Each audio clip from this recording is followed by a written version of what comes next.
Hello there guys, what is going on? Son of Chelsea back here again for another video for my review of PSG 2, Chelsea 1. Got Matt here, got Louis here.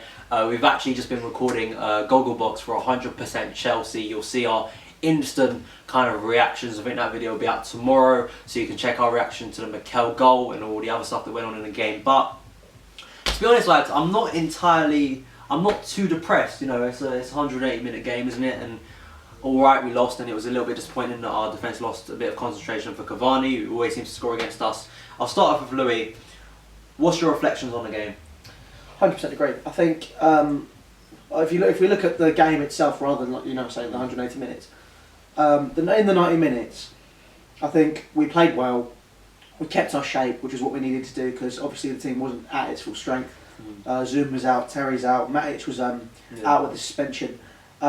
I thought the shape was kept very well. I was really impressed with Ibrahimović at left back. He's come on leaps and bounds. I mean, that first game when we watched him, thought it was shocking.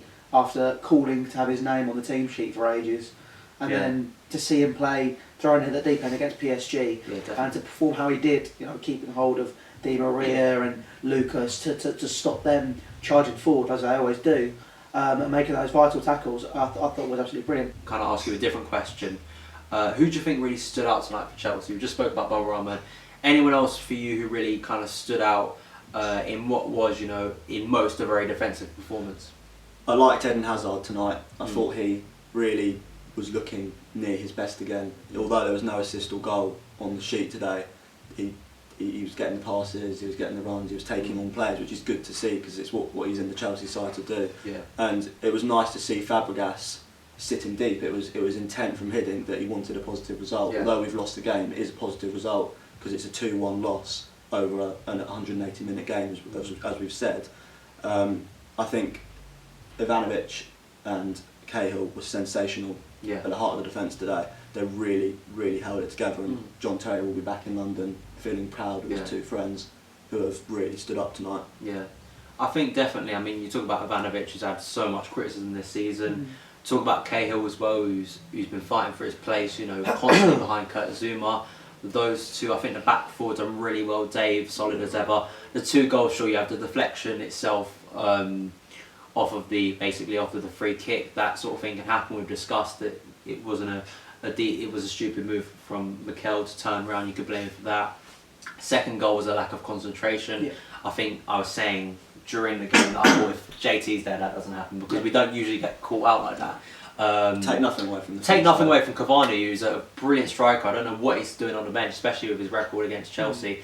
But yeah, I mean, it's really weird, isn't it? I mean, whenever you lose a game, you're supposed to be depressed. I mean, it's not like I'm happy, but it's I think it's having perspective in these types of games, isn't it? You can't until the full-time whistle goes at Stamford Bridge.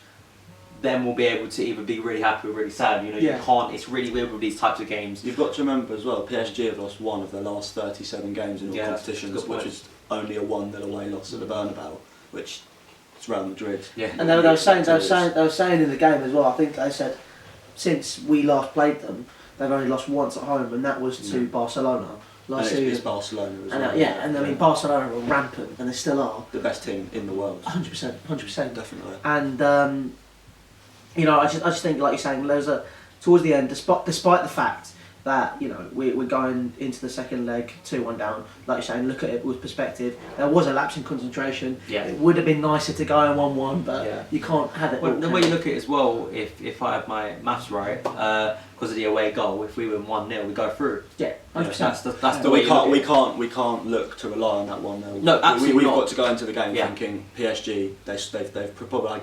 I think they've only fired blanks in 2 games this whole season. We've got to look at it as we've got to score 2. It's we have to score 2, but what we could have had that second away goal. Exactly. It was that close. Yeah, I mean it was we had chances. I mean in that first 5 minutes, I think we were all sitting there thinking this could be a very depressing night. We could be out the tie by the time this full time. Even half time. Yeah, I mean it was looking like they had all the ball sitting very deep, but then as I say, Ibrahimović, who can cross the ball. Pedro, I thought, once again, I think it's that Champions League know-how. I think he's definitely improving as a player. I think for Chelsea, he's going to be a good player for years to come. Diego Costa, I know, had a very...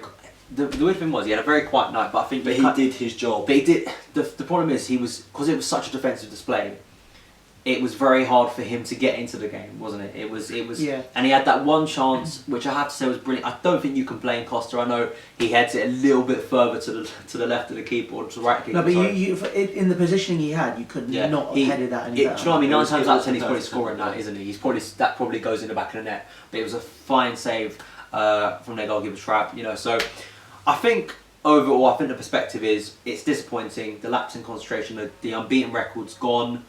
But at the same time, we're going into the game at the Bridge. You know, we're still in it. Champions League experience that we do have. You know, hopefully by then John Terry will be back.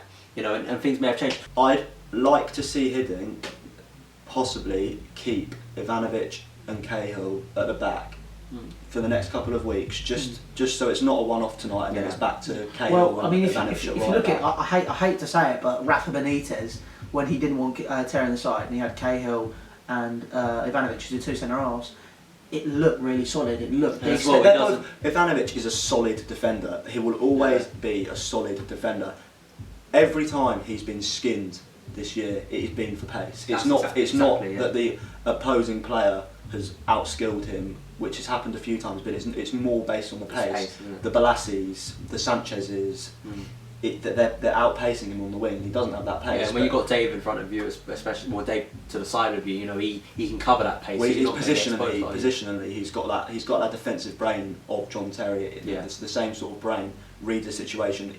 Azpilicueta is very, very fast, but he doesn't need the pace he's got because he's there and knows what he's doing, which is what has obviously helped John Terry over the last 18 years of his career. I think if you look at the team that you could field against Manchester City, Bubba Rahman has to start after tonight. He has to start. Yeah, he has to get that run of games. It'd be nice to see Kennedy in front of him. I think as well you've got a mix. I've talked about this. I think in the FA Cup we've got that kind of freedom to play a bit more youth. We've seen Bertrand Traoré come in. He scored against MK Dons, and then on Saturday he scored against Newcastle. You got Loftus-Cheek, who's played 90 minutes, scored a goal against Scunthorpe. So I think it's that right mix of youth. But I definitely can take some positives that we weren't exactly outclassed tonight. We're still in the tie for the Champions League, which makes that night at Stamford Bridge going to be even bigger. So pretty much wrapping it up, guys.